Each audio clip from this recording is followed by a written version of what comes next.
Mais d'abord, je voudrais dire que c'est notre deuxième recherche et j'en suis très fière parce que déjà, ces premiers moments, l'OIFC s'est donné le mandat de faire une recherche sur les besoins de recherche en immigration de la part des groupes francophones en immigration. Et c'est là où on s'est aperçu qu'il y avait des thématiques qui ressortaient, dont celle des barrières systémiques.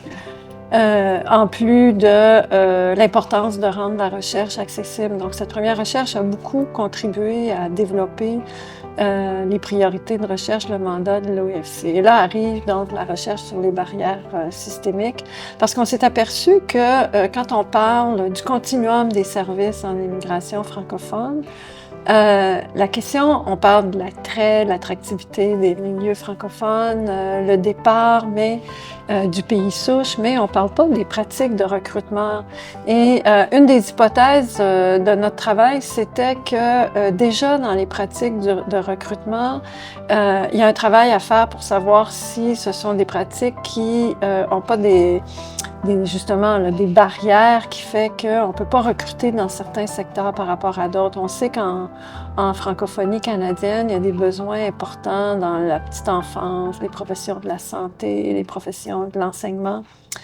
Et qu'est-ce qui fait qu'on a de la difficulté à recruter dans ces secteurs? Surtout que c'est des secteurs où il y a beaucoup de gens qui prennent leur retraite et qu'on a besoin d'une relève et de renouveler les travailleurs. Alors là, on voulait savoir dès le recrutement, qu'est-ce qui fait que ça peut rendre la situation difficile, que l'immigrant ou l'immigrante peut décider que c'est pas pour lui.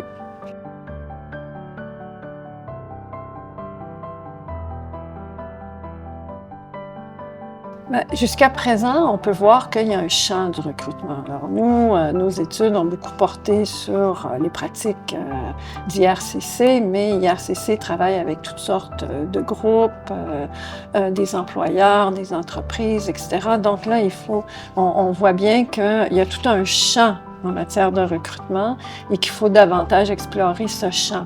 Quels sont les rapports entre les différents acteurs du recrutement et qui sont ces acteurs? Ensuite, on voit bien qu'il y a des éléments de barrières. On a essayé de développer une typologie des barrières liées à la langue. Par exemple, est-ce qu'il faut absolument qu'on parle anglais pour venir à l'extérieur, s'installer dans une communauté en contexte minoritaire? Des barrières souvent liées au pouvoir discrétionnaire des personnes qui prennent les décisions, des barrières administratives, des barrières de communication liées à un site Internet très difficile, des barrières financières parce que c'est pas gratuit immigrer. Alors ça, c'est des éléments de barrières qui sont documentés dans notre rapport, mais on veut poursuivre davantage l'analyse à partir, par exemple, d'une grille intersectionnelle pour voir les différences entre les hommes et les femmes. On voit bien dans la première étude qu'il y a des inégalités selon le genre. Alors, il faut approfondir toutes ces questions. Est-ce qu'on pense que ces résultats-là, les résultats de cette recherche auront vraiment un impact?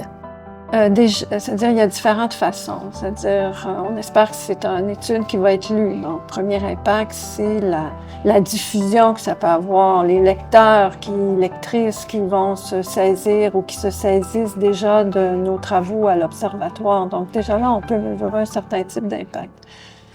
Donc, un impact de socialisation. Le type de transfert de connaissances qu'on peut faire, ça permet de socialiser les gens aux enjeux liés aux barrières systémiques, notamment dans le domaine du recrutement. L'autre type d'impact, c'est que les gens vont se saisir du concept de barrière systémique parce qu'on essaie vraiment de bien le définir dans notre travail et qu'ils vont l'utiliser à d'autres secteurs. Donc là, à ce moment-là, on peut dire, là, voilà un autre type d'impact, un impact de connaissance. Ensuite, est-ce que ça peut avoir un impact sur les politiques?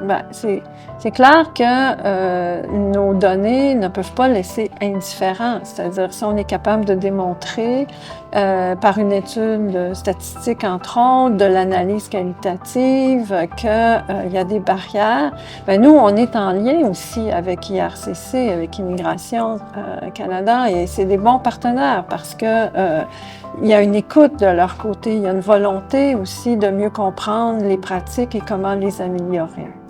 Ben là, écoutez, moi, je vous invite à aller dans notre site Internet. Il y a notre étude qui est là. On a des données exceptionnelles sur les taux d'immigration, qui arrive. On est à jour. Je vous invite aussi à vous abonner à notre infolette parce que notre infolette donne de l'information sur toutes nos activités et les données qu'on publie.